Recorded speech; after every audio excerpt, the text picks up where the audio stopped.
Now, I have likely spoken about this in previous videos, but there is no way you can have a title like Most Disturbing Horror Movie Moment and not bring up Colour Out of Space. And if you haven't seen Colour Out of Space, then please go and watch it first, because it is horrible and traumatising and particularly harrowing, and that's all I've got for you. I don't know if you want that or not, but you should go and watch it first so you don't spoil this monster, because the first witness of it is, oh, it's really something else. But yeah, it's the monster I'm going to talk about. There's two particular monsters that I think stand out, the first being the alpaca monster, the monster of the future, if you will, which isn't quite as emotionally devastating as the second one, but still is a great little concept. But yeah, the second one, I don't even have a name for it, it's just horrible. It comes when the titular colour out of space comes down and starts infecting the land, making it all purple, repurposing it for its alien ways that it wants, terraforming stuff.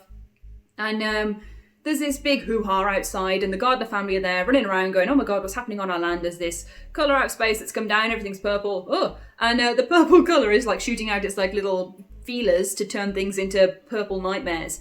And mother, Teresa, comes down, and son, youngest son Jack, is there, and the big purple goo attack, lightning strike, whatever it is, the purple colour attacks and turns them into something horrible. It's it's really the worst thing I've ever seen. In recent horror film memory, it's the worst thing that I've seen. It had me, I wanted to turn off the television, I didn't want to watch it anymore, I'd had enough.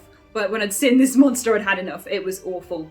But basically, you see what has happened. You know something awful's happened because all the family are going, oh my god, holy crap, this is bad, ring 911. And you go into the living room and see what they've done with the body of Teresa. They've laid it on the sofa. And Lavinia, the daughter, comes around the corner, sees her mom, who's like, oh, whoa, whoa, making those horrible, horrible mewling, pained noises. And then it kind of goes a little bit further around the bend, and you see that Jack, her youngest son, is embedded in her back, and the two have become an amorphous, blobby piece of flesh, crying out in pain and horror and just like shock. And it's the worst thing. Noises are so awful. It did disturb me. It was horrible. It's horrible. And they take it, and I say it because it's not even a person anymore. It's two bonded into one. And they take it upstairs, put it in the attic, and leave it there, thinking they're going to kill it. And don't. Instead, they put Lavinia in there with it later on, and it attacks her. And this thing, like, turning into an actual hostile monster after being this pained, hurt creature that, like, obviously they're trying to talk to and be like, oh, mom, oh, brother, this is so bad and horrible. When it turns into an actual hostile, nasty creature, it's the worst thing in the world. So yeah, Most Disturbing Horror Movie Moment, Colour Out of Space, the Teresa, Jack, creature, monster, nasty piece of flesh. It's the worst. Horrible. Watch it if you dare. Basically, enjoy. I hope you enjoy.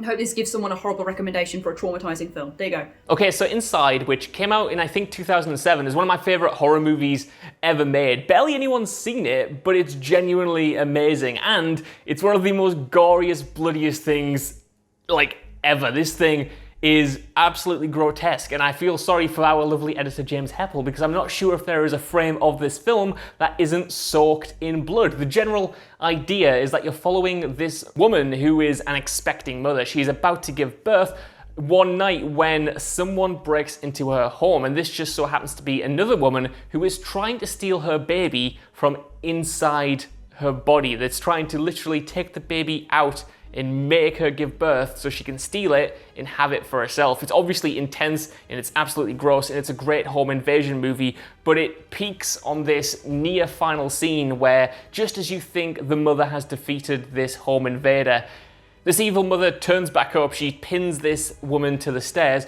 grabs the biggest shears you've ever seen, and literally cuts the baby out of the belly of this expecting mother. It is completely gross. It is completely nasty because there's no CGI. It's all practical and you believe every single moment. And I love this movie, but even this sequence I can barely watch. If I ever rewatch it, I'm watching it between my fingers because it just, it hits you on like a primal level. And if you are not fond of that kind of gore in horror movies, do not watch it. But if you haven't heard of it, definitely seek it out, because it's not just about the gore. The scares, they're well paced, the script is good, the cinematography is awesome. It's an all-around well-made movie that just happens to have the most blood in anything I've ever seen. So that is something that will scar you for life if you do want to seek it out. And I feel like I need to go for a wash or something right now. Just make sure you don't watch the remake. Watch the original. That's the better one. For me, the most disturbing and long-lasting horror movie moments aren't the ones that are sort of based around supernatural things like ghosts or things that go bump in the night. They scare me, obviously, but not as much as more grounded in reality sort of things. Though I have been known to wake up in the middle of the night and mistake something hanging off the back of the door for an actual ghost. But we're all human here.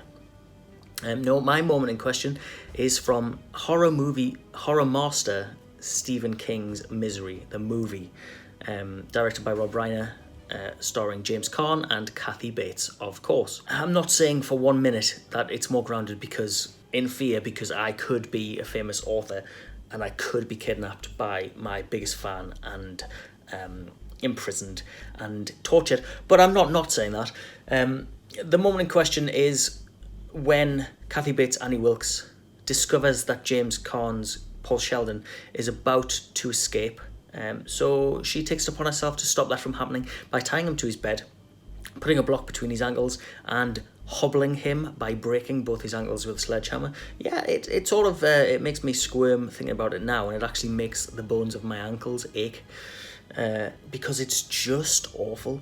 You can keep your gore and your monsters and all of those awful things. That's all well and good, but watching his ankle bones just slip horrifically out of place next to that bit of wood,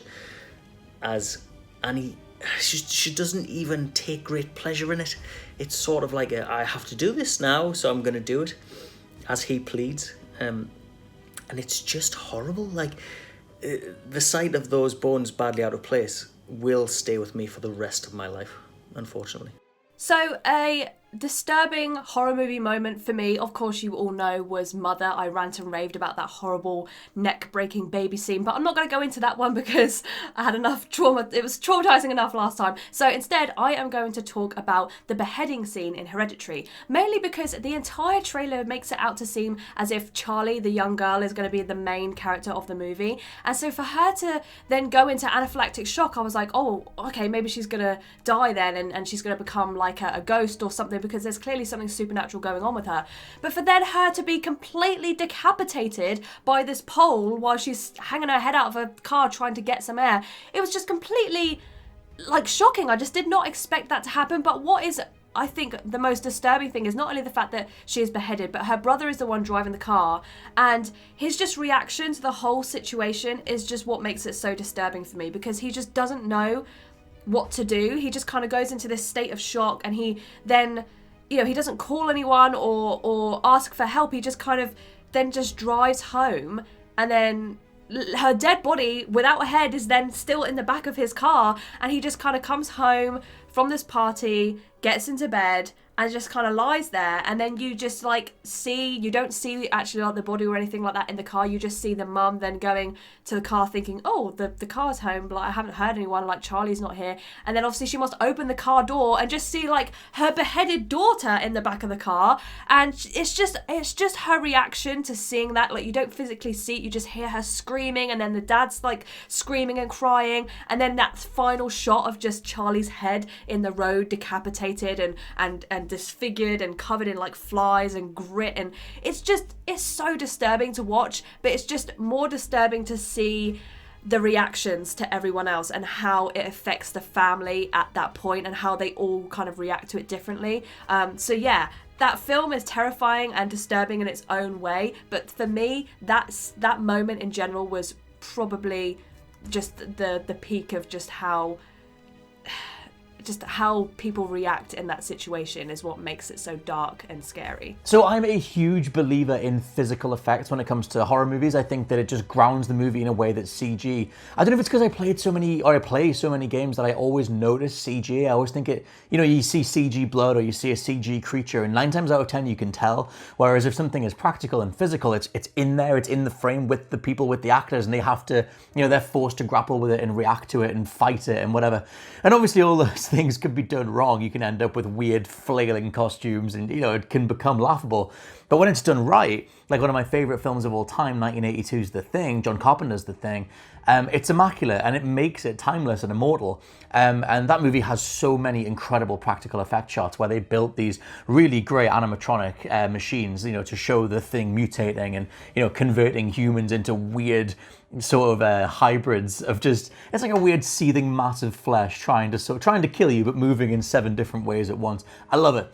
But my personal favorite is the iconic head crab, which is comes after the scene where they've done the autopsy and they're trying to figure out, who's who and whether or not you've been infected or not. And you immediately get this visual where someone tries to pump a dude's heart and their hands just go through the person's chest, the body's chest, as the chest becomes a set of jaws and eats the person's hands. And that leads to, I'm pretty sure it leads to, I haven't seen it in a little while, but I'm going to go with, the body's head detaching, inverting, sprouting legs and becoming like a weird upside down head crab thing that just sort of scutters around like on the floor.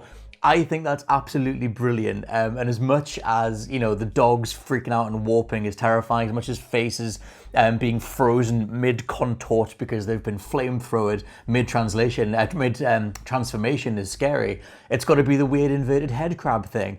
I'll also do a quick shout out to Annihilation, the movie Annihilation, which also kind of went down that body horror thing. And there's a bit where the team discovered this body that's sort of half morphed with a swimming pool because of the way that the rules work. The physics have been contorted and twisted in that movie.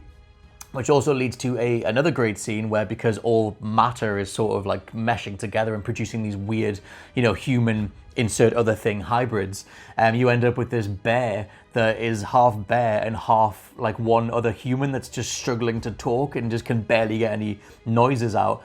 And this bear is like scary in itself. It sort of enters the room and our heroes are trying to survive, but the only noise it can make is this strained, pained. It kind of sounds like the end of Akira when Tetsuo is just sort of like mutating and everything. It's just very much like that. I think anything that's like body horror-ish but done well is always going to be some of my favorite stuff. So I'm going to go with The Thing, flipped up head crab thing, and Annihilation's weird bear human thing. So one of the most disturbing horror movie moments to me occurs in a film called Bone Tomahawk. It's a Western meets horror, and it has Kurt Russell in, and Kurt Russell's one of my absolute favorite actors. And whenever you see a Kurt Russell film, you always kind of expect it to have like a funnish quality, whether it's Tombstone or The Hateful Eight or even The Thing, which is a horror movie, but obviously does kind of have a fun-ish element to it. And then Bone Tomahawk basically mixes my 2 favorite things, which is Kurt Russell, and then also Westerns. And then throws this big horror thing on top of it involving some sort of clan of cannibals that besiege this small town. And then Kurt Russell and these other residents of the town go out searching to basically take revenge and save people who have been abducted.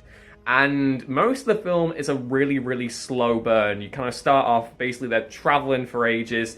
At this point, you kind of begin to lose interest. It's like, I'm here for Kurt Russell, but also you've kind of just been walking and talking for about an hour now, and I have a very short attention span, so that's not great. And then the dial just gets cranked up to 100. They're just there chilling, and they get attacked by the cannibals, and it's really gruesome and really hard. You're like, crikey, what's going to happen next? And then they get abducted back to the clan cave, and then a guy gets bisected in half like some sort of tattered old Beanie Baby, and his organs go everywhere, and you hear the sound of it plopping on the floor. And I'm usually okay with gore, right? I'm usually to a degree, but that sound and visual image, it made me feel very ill. And I've recorded this after my lunch, which probably wasn't a very good idea. But yeah, Bone Tomahawk, the bit in the cave with the guy gets ripped in half, awful. It fills within me just this awful dread. It's just, you have Kurt Russell, I expect fun, not a guy being ripped apart by his lower half. And then, he also gets his face bashed in, that's a great bit. I'm going to end this now, so I've stopped thinking about it.